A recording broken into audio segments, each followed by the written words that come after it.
What would you do if you knew you had only 1 year to live? What would you leave behind?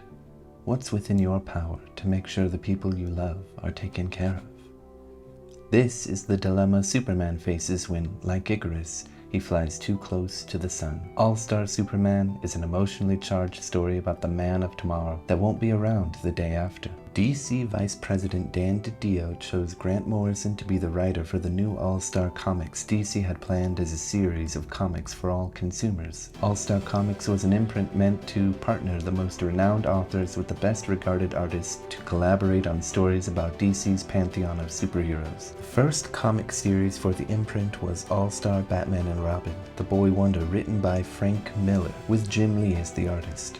Following that, in November of 2005, Grant Morrison and Frank Whiteley told the tale of the Man of Tomorrow. This series ran until October 2008, concluding with the death of Superman and hinting at what was to come next.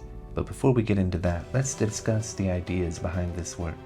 As an avid fan of Superman, Grant Morrison wanted to find a new direction to tell the Superman story.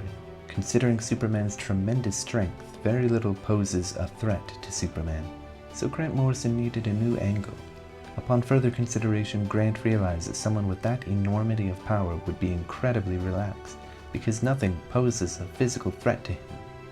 However, the human side of Superman, Clark Kent, is emotional, as are we all, full of his own fears, loves, frustrations, and desires. Whether he's Superman or Clark Kent, he's always on the job, saving the day.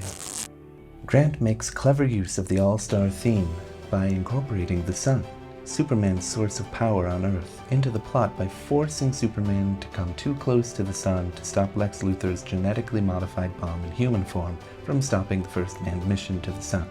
This overcharges his solar batteries and gives Superman what amounts to Kryptonian cancer, leaving him 1 year to live. In this sense, Grant pulls from the myth of Icarus, but he also incorporated Egyptian mythology. There are 12 issues for 12 months, and in Egyptian mythology there are 12 hours of light from the sun god Ra traveling west to east before there are 12 hours of dark due to the Duat, or underworld, which we see with the Bizarro world in the Underverse. When Superman manages to escape so he can return to Earth, he faces a new kind of sun god, Solaris. The underpinning thread are the 12 labors of Superman.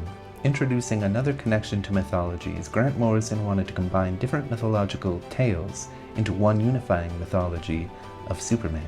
The graphic novel deals with heavy topics that touch all of us, like the question of our own mortality, the loss of a parent, depression when nothing goes your way and you feel out of touch with the world, loss of a lover, and megalomaniacal capitalists promising that they can do better if they have their way.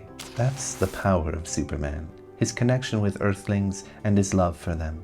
And that's what makes this story resonate with so many. Thank you all for watching. What do you think of this comic? What's your favorite part? Which other Superman graphic novels do you recommend?